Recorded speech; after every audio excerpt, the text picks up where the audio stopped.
Juan 17, verso 3, y dice el Señor Jesús: y esta es la vida eterna, que te conozcan a ti, al único Dios verdadero, y a Jesucristo, a quien tú has enviado. Esas son las palabras del Señor Jesús, y vamos a orar. Padre, te damos gracias en esta tarde, Señor, por darnos la oportunidad de estar en tu casa. Te pedimos, amado Padre, que a través de este estudio, Señor, y de este resumen de conferencia, nos des entendimiento, Señor, para comprender, Padre, los temas que aquí se tocan, y así, Padre, nos ayudes también a ponerlos por obra. Al escuchar tu palabra, Señor, nosotros tenemos comunión contigo, porque tú eres la palabra viva. Así que, amado Rey, ayúdanos, Señor, a comprender más profundamente las Escrituras, y te damos gracias, Señor, por lo que has hecho, lo que haces y lo que harás. Que sea de bendición, Señor, y de edificación esta actividad, y en el nombre de Jesús te decimos amén. Aleluya. Parece que van a venir algunos más hermanos. Pueden sentarse, pasen sentados. Y pues para empezar, vamos a hacer este tiempo. Van a ser 40 minutos. Van a ser 40 minutos aproximadamente, hermanos, y de ahí pues ahora sí tomamos un descanso ahí con tiempo, ahí afuera. Lo primero que vamos a ver, hermanos, leemos este texto que conocemos mucho, que es Juan 5:39. Si lo puede leer conmigo, hermanos, si lo alcanza a leer. Dice: escudriñad las Escrituras, porque a vosotros os parece que en ellas tenéis la vida eterna, y ellas son las que dan testimonio de mí. Amén. Y el tema general, hermanos, de esta conferencia es culto a Dios. Y los 6 temas se van a tratar sobre lo mismo. Es un tema muy amplio. Lo encontramos desde el principio de la Biblia hasta el final. Y vamos a cambiar la imagen. El tema 1 se llama preculto.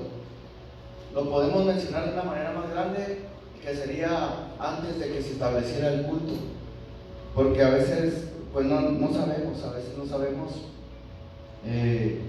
pues por qué había un tiempo donde no había servicio a Dios, cuándo empezó el servicio a Dios. Y ahorita vamos a ver un poquito sobre este tema. Es solamente un resumen. Puedes cambiar la imagen. Aquí arriba, hermanos, vemos una palabra, una frase que dice línea de tiempo.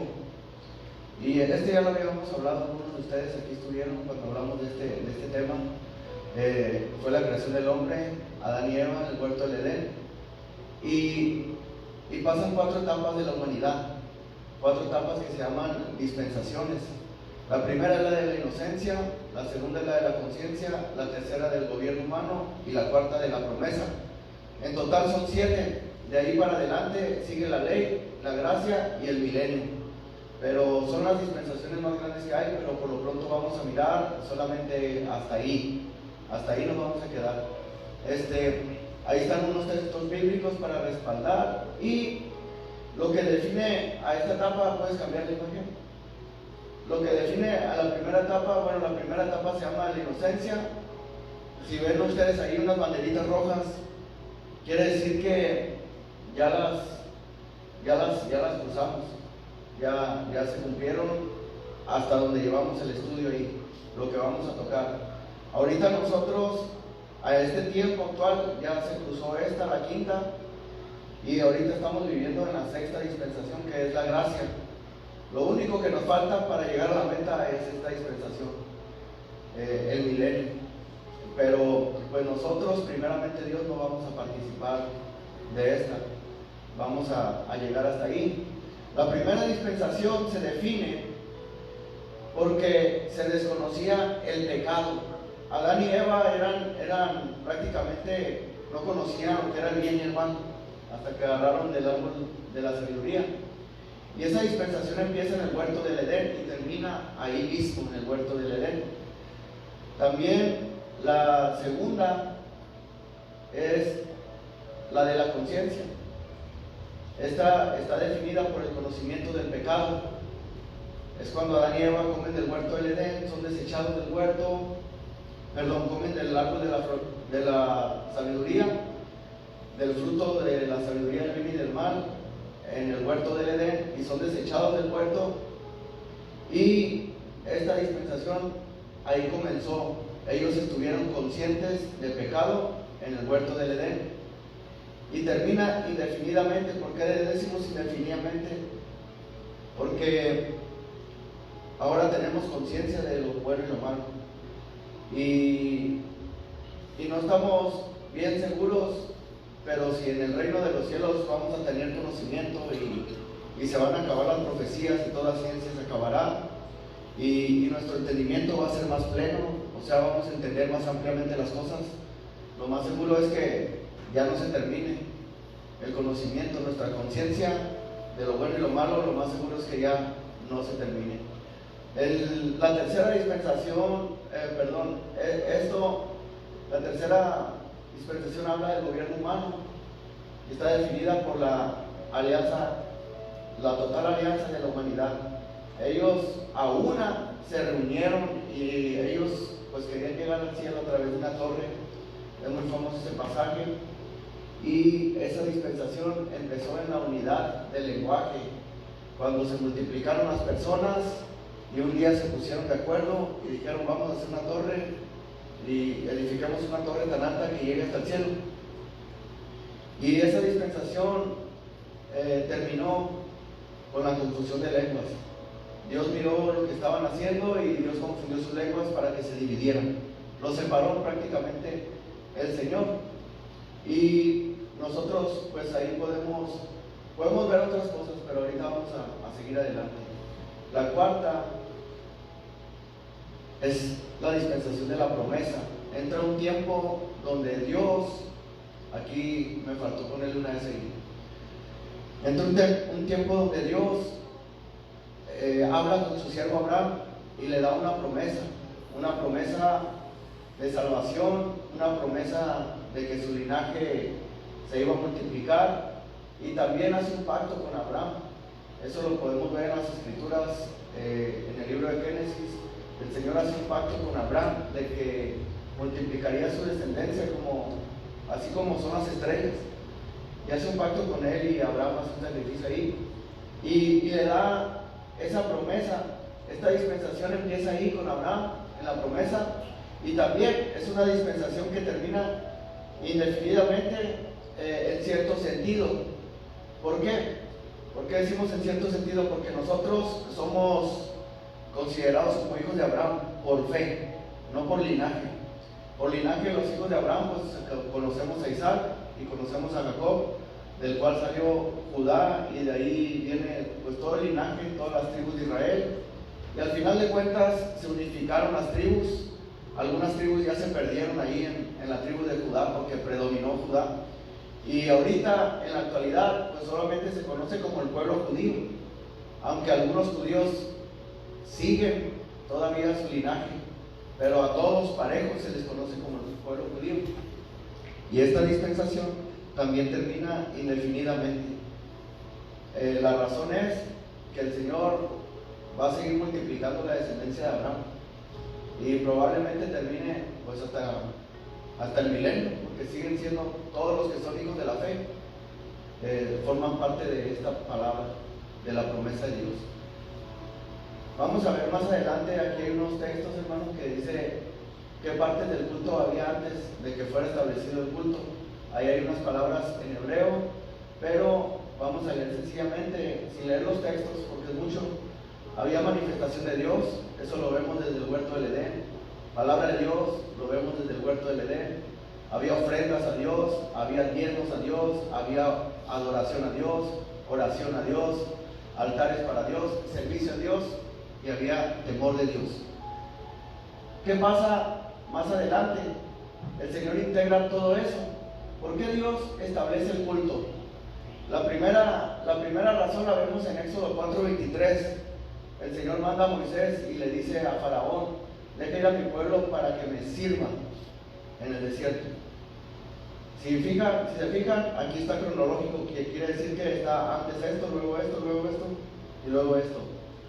Después le vuelve a decir otras palabras similares: deja ir a mi pueblo para que me haga fiesta en el desierto. Ahí está la palabra en el hebreo, y el Señor le está diciendo, déjalo ir para que me adore. Después de ello está lo que hace el Señor: liberta al pueblo de Egipto, le da redención, le da descanso de sus tareas. ¿Por qué descanso de sus tareas? Pues ellos eran esclavos. Al libertarlos les da descanso y los lleva al desierto, no solamente a servir y adorar, a conocer a Dios. Era lo que más le interesaba a Dios, que lo conocieran. Es por eso que Él empieza a introducir lo que es sus leyes, sus mandamientos, para que el pueblo conociera lo que le agradaba a Dios y lo que no le agradaba. El tema 2, aquí le podemos poner la palabra Dios, Señor, pero le pusimos así porque así se le mencionaba en el Éxodo el nombre divino. Lo conocen como el tetragramatón. Dios establece el culto, o sea, Él fue el que lo hizo, nadie más. Y vamos a cambiar la imagen. En esta dispensación pasamos de lo que es la promesa, aunque sigue la promesa en curso, pero ahora empieza esta dispensación de la ley. La promesa sigue adelante, pero ahora entra otra nueva etapa de la humanidad. ¿Por qué una nueva etapa? Porque aunque siga la promesa, antes no había ley. Antes Dios no había dado esa ley a la humanidad, no había dado esa ley al pueblo escogido. Y más adelante en los evangelios y en las cartas paulinas miramos también que dice la palabra que Dios dejaba que todos anduvieran según sus pensamientos. En ese tiempo todos andaban según pensaban. Entonces aquí pasamos a la ley. Dice promesa y pacto, y ahí está este capítulo. Dice: entonces Jehová dijo a Abraham: ten por cierto que tu descendencia morará en tierra ajena y será esclava allí, y será oprimida 400 años, mas también a la nación a la cual servirán juzgaré yo, y después de esto saldrán con gran riqueza. Tú vendrás a tus padres en paz y serás sepultado en buena vejez, y en la cuarta generación volverán acá, porque aún no ha llegado su colmo, la maldad del amorreo hasta aquí. Y sucedió que puesto el sol y oscurecido, se veía un horno humeando y una antorcha de fuego que pasaba por entre los animales divididos. En aquel día hizo Jehová un pacto a Abraham, diciendo: a tu descendencia daré esta tierra, desde el río de Egipto hasta el río grande, el río Éufrates, la tierra de los ceneos, los ceneseos, los calmoneos, los heteos, los fereceos, los refatitas, los amorreos, los cananeos, los gergeseos y los jebuseos. Aquí está donde en Génesis 15 hace el Señor el pacto con Abraham. Entramos a un tiempo. Abraham era más o menos de estos tiempos. No tenemos tiempo para mirar eso, pero todos coinciden cronológicamente, o sea, estudiando los años. Abraham vivió en el año 2100 aproximadamente, fue cuando se le dio esta promesa y pacto a Abraham. Razones básicas para establecer el culto.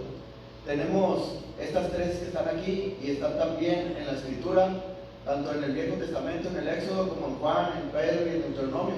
Conocer a Dios, la santificación y la salvación del hombre, y que éste sirva a Dios.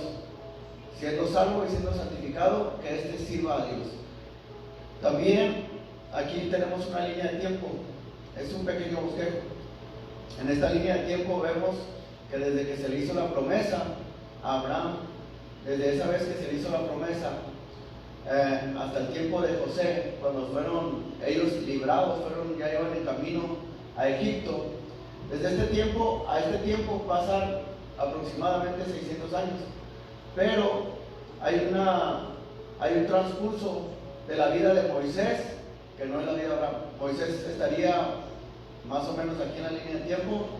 De la vida de Moisés a el tiempo en que se establece el culto, aproximadamente pasan 400 años de Josué, y de Moisés para allá pasan de 1526 a 1445. Son aproximadamente, hermanos, eso fueron como 40 años de la vida, 40 años de la vida de Moisés, entre 40 y 60. Esto solamente es una información así básica, la podemos bosquejar. Pero ahorita no vamos a enfocarnos, solamente es para darnos una idea. Moisés a sus 40 años sale de Egipto, a sus 80 años vuelve, y a sus 80 años, porque recibió revelación de Dios, es cuando va a libertar al pueblo de Egipto. Y de Abraham hasta que Moisés está libertando al pueblo de Israel de Egipto por mano de Dios, son los años que se le dijo a Abraham, 430 años en Génesis 13. Aquí vemos una tabla, hermanos. Aquí no se mira claramente, pero si usted la tiene en el teléfono o en una computadora, todo esto se mira claramente. Es una cronología, y cada rayita de estas, cada rayita que se ve ahí, aquí no se alcanza a notar, pero les voy a dar una idea. Aquí donde empieza es como una regla, o sea que no se brinca ningún año, no se brinca ninguna década, no se brinca ningún siglo, no se brinca ningún siglo. De aquí empieza la vida de Tari, esta cronología empieza ahí. Y lo que estamos viendo desde antes de que se estableciera el culto, si habláramos de la vida de Adán y Eva, todavía nos brincáramos de aquí a otro pedazo aproximadamente como este para atrás, desde la creación del hombre, que es aproximadamente del Nuevo Testamento para atrás, o sea, después de Cristo para adelante tenemos 2020 años aproximadamente. Pero si le diéramos desde el tiempo en que nació Cristo hacia atrás, la vida de la humanidad no son 30,000 años, no son 20,000 años, no son 2 millones de años, no es nada de eso. Son aproximadamente 6,000 años. Y eso, si lo estudiamos profundamente, después lo vamos a hacer, es fácil tenemos las evidencias y es fácil de sacar a la luz esos datos.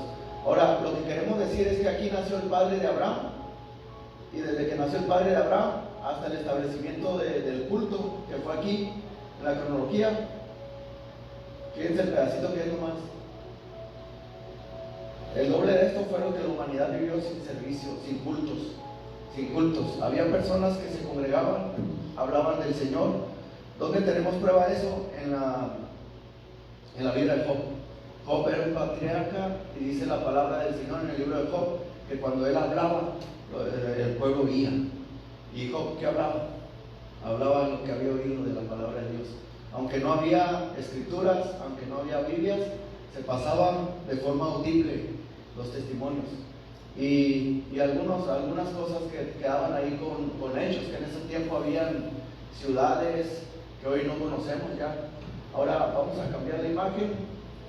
Aquí ya se ve más claramente. Esta es la misma imagen que vimos ahorita atrás, nomás que está ahora en forma horizontal, ahorita está en vertical. Si se fijan se mira claro, pero este nomás es un pedacito. Si la ampliáramos la imagen, lo grueso de la imagen llegaría hasta por allá. Y pues para abajo escarbaríamos varios metros, unos 40 metros hacia abajo. Está grande.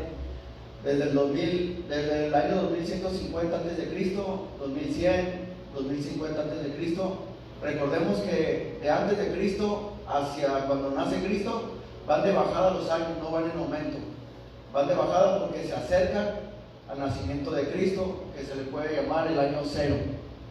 Y ahí miramos pues unas notitas. La muerte de Tare, del padre Abraham. Abraham va a Egipto.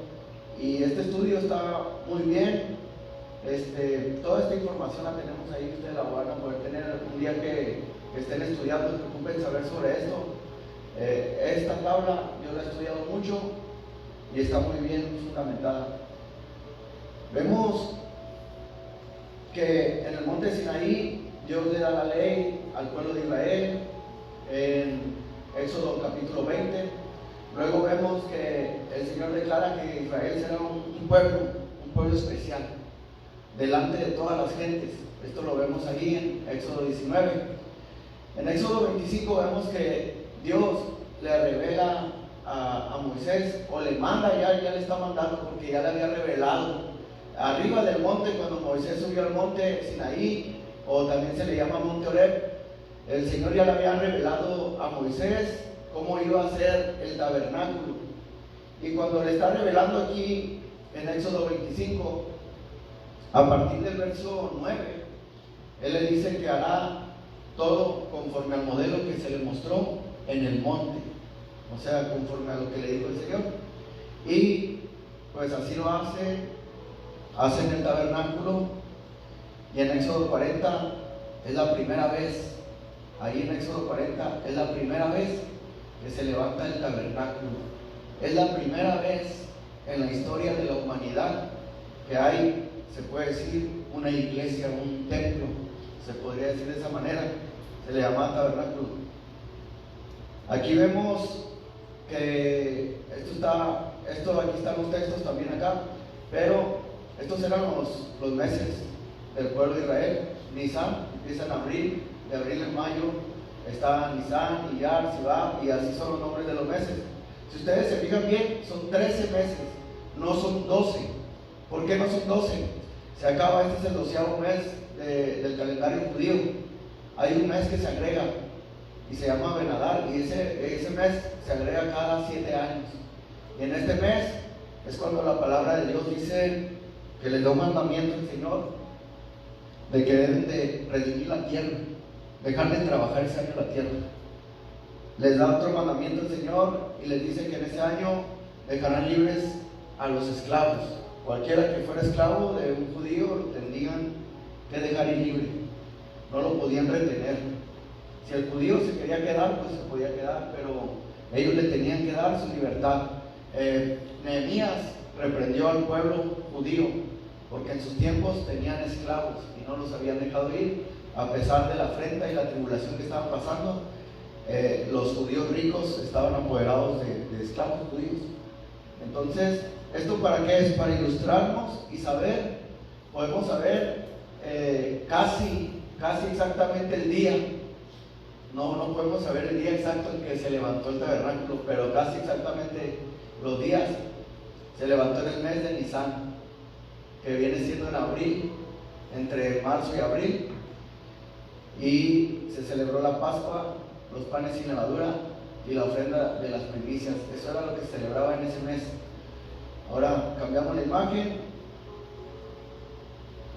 y todo nos lleva a 1445 antes de Cristo. Quiere decir que si le agregamos 2000 años, 2020, van como 3.469 años aproximadamente. Aunque, bueno, no vamos a entrar en detalles, pero es lo que lleva haciendo ese servicio a Dios. Son cosas que a veces pasamos por alto.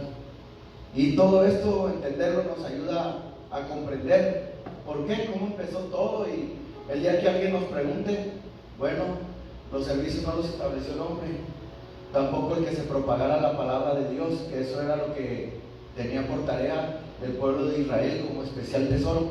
Pero ¿qué hizo el pueblo de Israel, hermanos? Lo que hizo el pueblo de Israel fue, son gentiles, y no les hablaban la palabra de Dios, los despreciaban, eran inmundos. Era una de las cosas que vino a cambiar Jesús. Despreciaban al gentil. Uno que otro entraba a ser parte del pueblo de Israel, algunos por ser bien listos se las ingeniaban. Unos fingieron ser forasteros y fueron acogidos por el pueblo de Israel. Otros, tenemos ejemplos en la Biblia como Ruth, como Rahab la ramera, no eran israelitas, pero se acoplaron al pueblo de Israel. Y al acoplarse al pueblo de Israel, Dios también tenía una ley para ello. Solamente tenían que cumplir las leyes del pueblo de Israel. Cambiamos la imagen, entramos al tema 3.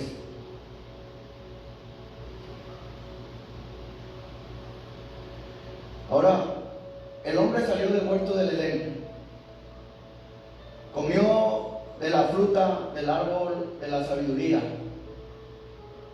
fue desechado por desobedecer a Dios del huerto del Edén.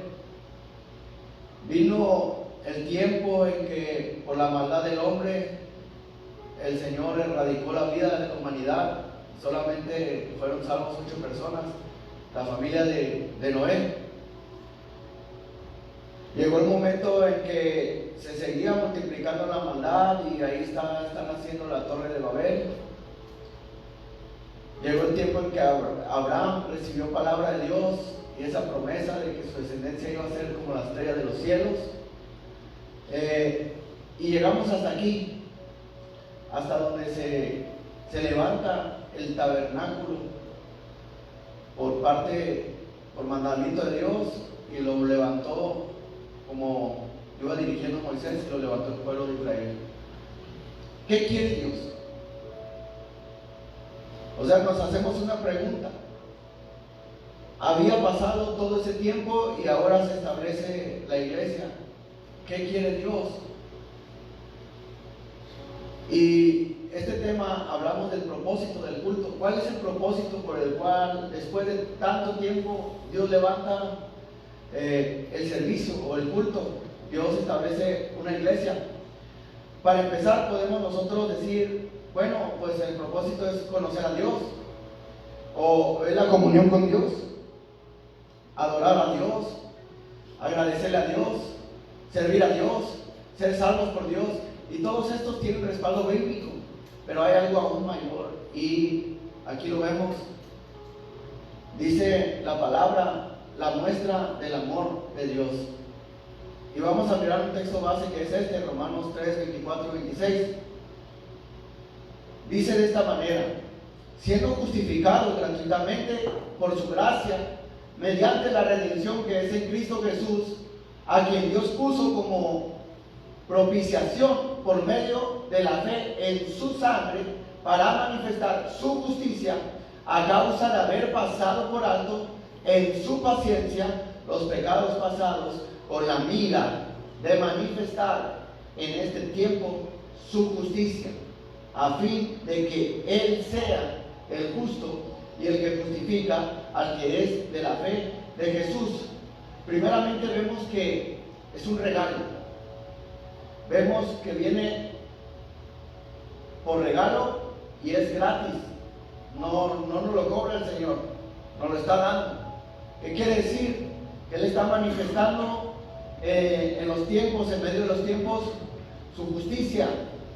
Por medio del sacrificio de Cristo, Él quiere manifestar a la humanidad su justicia gratuitamente, como un regalo. Y Él manifiesta a la humanidad su paciencia.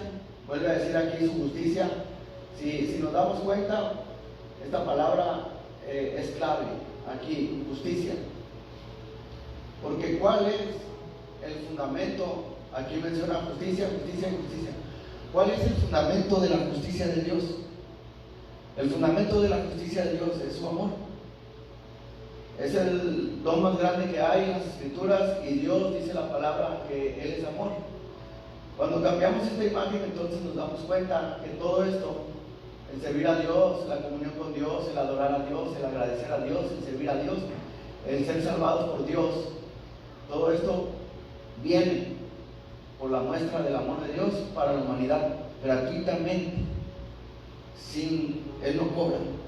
O sea, Él nos ama, aunque no tengamos nada, Él nos ama de gracia. Y es el fundamento que damos para esto. Cuando cambiamos esta imagen, vamos a ver que hay unos textos de la palabra de Dios, quizás los conozcamos. La muestra del amor de Dios, y 1 Juan 4:19 dice que nosotros le amamos a Él porque Él nos amó primero. Jeremías 31:3 dice la palabra del Señor que se le manifestó a Jeremías. A veces confundimos. Se le manifestó a Jeremías, y dice Jeremías: Jehová se manifestó a mí hace mucho tiempo diciendo, con amor eterno te he amado, por tanto te prolongué mi misericordia. Pero cuando oímos esa palabra, amor eterno, nos damos cuenta que es un amor que viene desde el principio y va a ir hasta el final, que no se va a acabar. Jeremías era un escogido de Dios, un hijo de Dios, y un hijo de Dios es amado desde la eternidad y para la eternidad, y Dios lo va a encaminar. Juan 3:16 dice la palabra del Señor, de tal manera amó Dios al mundo que ha dado a su Hijo unigénito. Y tiene una condición ahí, dice, para que todo aquel que en Él crea no se pierda. Estos son los textos que acabamos de mencionar. Y nos encontramos con esto. La palabra de Dios nos muestra que el amor de Dios es santo. El amor de Dios es santo y no es incondicional. Muchas veces nosotros pensamos que el amor de Dios es incondicional. Dice la palabra de Dios que la muerte segunda es la separación total de Dios. Dios todo lo puede hacer. ¿Qué significa la muerte segunda en el libro de Apocalipsis? Significa la separación del alma. Y el alma del hombre es separada de Dios. Ya no va a estar con Dios. ¿Quién es el amor? Dios es amor. Si está separado de ese amor, ¿qué quiere decir? Hubo algo que causó que esa alma estuviera separada de Dios. ¿Dios le amaba? Sí le amaba, pero ya no puede estar con Él. ¿Por qué? Vimos Juan 3:16. Si no crees en Dios, no puedes estar con Él. Porque los que creen van a salvación, los que no creen van a perdición. Es ahí donde entendemos que el amor de Dios tiene un límite. Hoy se predica mucho en las iglesias donde se habla, es que Dios es amor y se habla mucho de eso. Y hay personas que dicen, haga lo que haga, Dios me va a amar. No creo que Dios me mande al infierno por esto. No creo que Dios me condene por tampoco. ¿Por qué? Porque decimos Dios es amor y el amor de Dios es incondicional. Pero no es incondicional el amor de Dios. El amor de Dios está condicionado. Y en este texto dice el Señor, yo amo a los que me aman y me hallan los que temprano me buscan. Es lo que dice esta palabra. Podemos mirar otros ejemplos. El amor de Dios se expresa para todos, mas no todos gozarán su amor eterno. El amor de Dios nos cubre a todos con el simple hecho de estar vivos.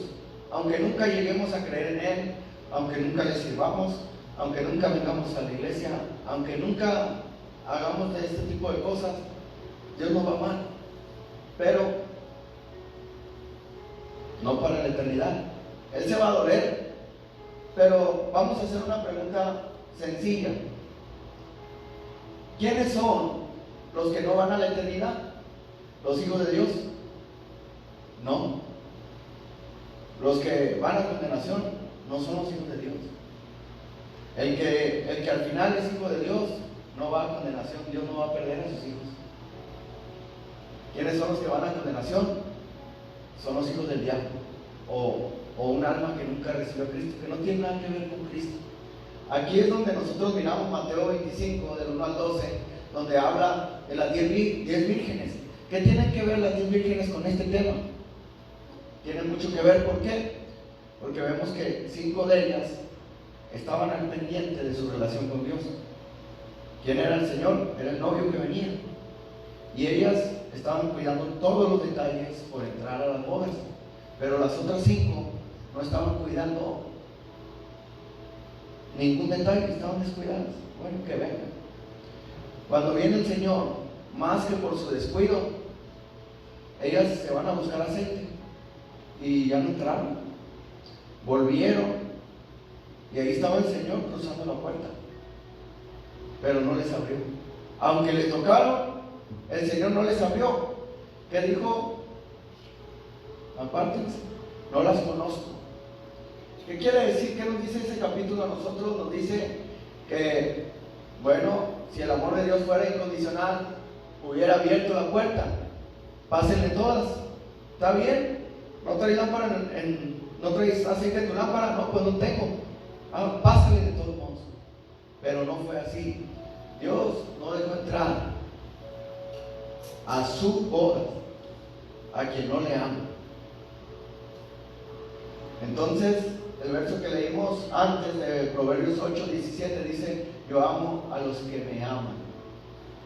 En final, el propósito de que Dios estableciera el culto es mostrar su amor para con nosotros, a la humanidad. ¿Qué hace la iglesia? Le trata de agradecer a Dios. Vemos una flecha muy grande y vemos unas flechitas chiquitas. ¿Por qué? Porque no le alcanzamos a recompensar nosotros el gran amor de Dios. ¿Qué quiere Dios? Invitarnos. ¿A qué? A conocerle, conocer su sacrificio, lo que Él hizo en la cruz.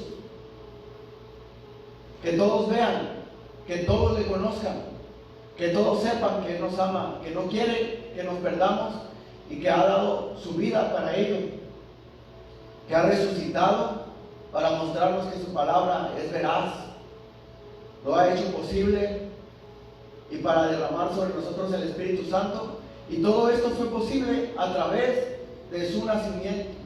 Nada de eso hubiera sido posible si Él no hubiera venido a este mundo. Y ahí es donde nosotros empezamos a ver que Dios establece el culto. ¿Y qué es el culto? A final de cuentas es el amplificador, podemos decirlo así.